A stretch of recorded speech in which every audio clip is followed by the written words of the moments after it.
Friends आज आम part 7 में जानिबा व्हाट इज जीएसटी। जीएसटी कौन?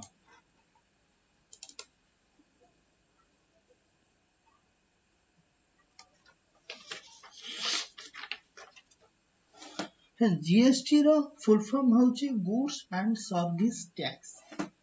गुड्स रो अर्थ होची सामग्री एवं सर्विस रो अर्थ होची सेवा। अर्थात जेकोसी प्रकार गुड्स किंबा जेकोसी प्रकार सर्विस उपरे सरकार को द्वारा लागू करा जायतिबा टिकस को बा टैक्स को आमे goods and service tax GST कहि थाउ।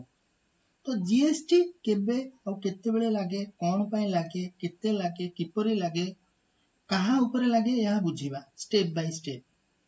तो प्रथमे हमको जानिबा को पड़िबो नेचर ऑफ बिजनेस कोन। तो नेचर ऑफ बिजनेस होची दी प्रकार। गोटे होची business for purchase and sales of goods. आ सेकंड होची बिजनेस फॉर सर्विस प्रोवाइडिंग।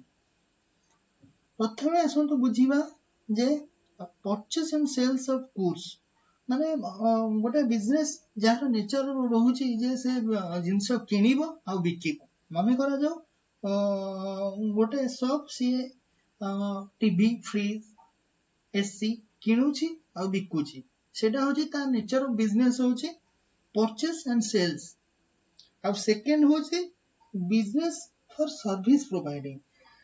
अर्थात जो mobile recharge, telephone recharge, internet recharge, जिनिस मरामती, होटेल सेवा, रेस्टोरेंट भली कोनोसी प्रकार सेवा जोगाई दिया जाए ए सब सर्विस कैटेगरी रे जाए।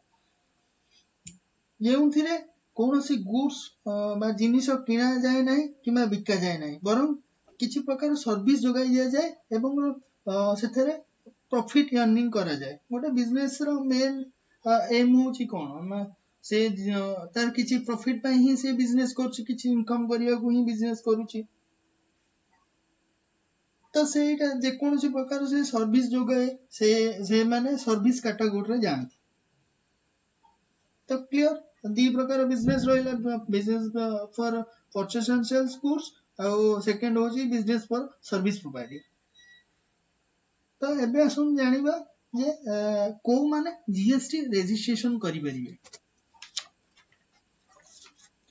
वर्तमान सरकार नियम अनुसार गोटे वर्षर विक्रय बा टर्नओवर मध्य कुआ जाए, जार वार्षिक कारोबार 40 लाख रु अधिक अर्थात वर्ष को 40 लाख रु अधिक मूल्यर सामग्री बिक्री करूची, तो से माने जीएसटी रजिस्ट्रेशन करिवा को पड़िबो।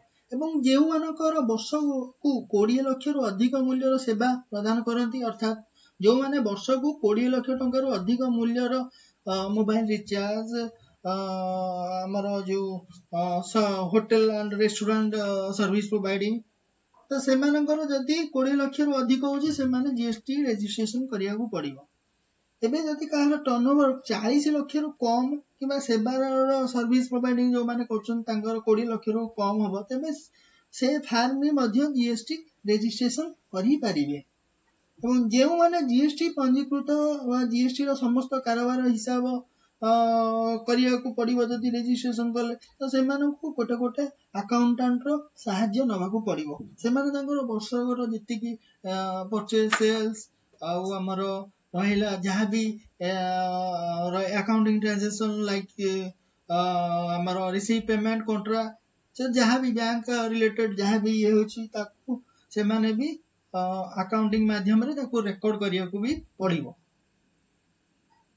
तो नेक्स्ट टॉपिक रे हमें जानिबा जे जीएसटी रजिस्ट्रेशन करिया पई कोन कोन डॉक्यूमेंट रिक्वायर्ड हुए। तो वीडियो टी मु एठू शेष करूची। Thank you.